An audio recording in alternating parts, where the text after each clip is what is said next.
Good morning to you. This is Mark Sudduth, and here's what's up in the tropics for Saturday, July 2nd, 2022.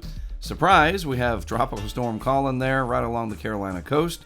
We'll take a closer look at that in just a moment.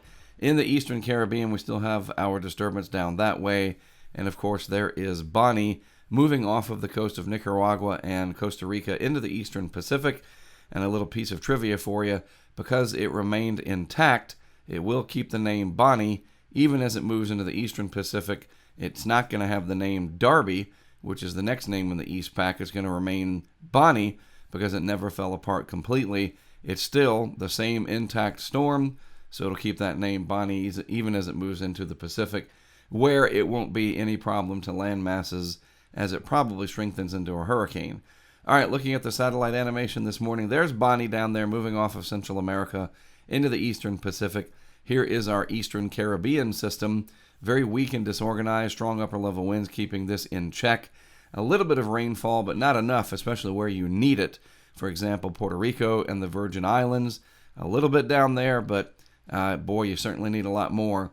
If you could just do it without getting the 100-mile-per-hour plus winds, that would be a good thing. And then here is Colin, just along and off of the Carolina coast, depending on how you look at it, and I'll explain what that means in just a moment. So the track map, there's Bonnie down there, going to move into the eastern Pacific, eventually becoming a hurricane, but it's going to stay well off the coast of Mexico, so that's great news there.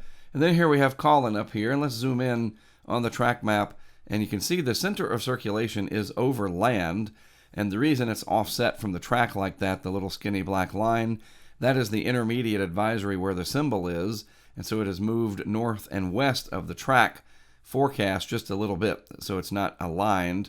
The new advisory at 11 o'clock Eastern time, everything gets lined up again. That's just explaining that a little bit.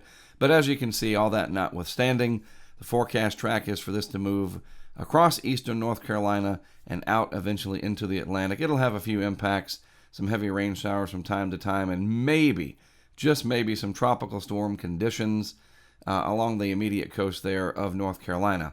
And the reason that I say all that maybe stuff is because it is not very well organized. Strong upper level winds, definitely keeping a lot of the deeper thunderstorms away from the low level center. The low level center is right here, and the deep thunderstorm activity is all out there where you see those bright colors. That is the deeper convection. In fact, we can see on this long radar loop out of Charleston, it looked a lot better, a lot more well organized earlier today, and is definitely starting to feel the effects of that shear, removing the thunderstorms from the center, and that doesn't allow it to strengthen. In fact, it will weaken structurally over time.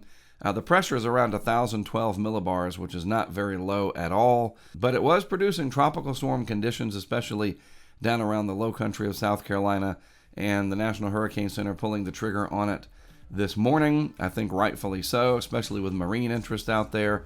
Remember, these systems don't only impact the coast, they impact the offshore waters as well, so I think that was the appropriate call. All right, I will go over all of this and more in greater detail during my more in-depth Hurricane Outlook and discussion video. That'll be on YouTube and Facebook later this afternoon.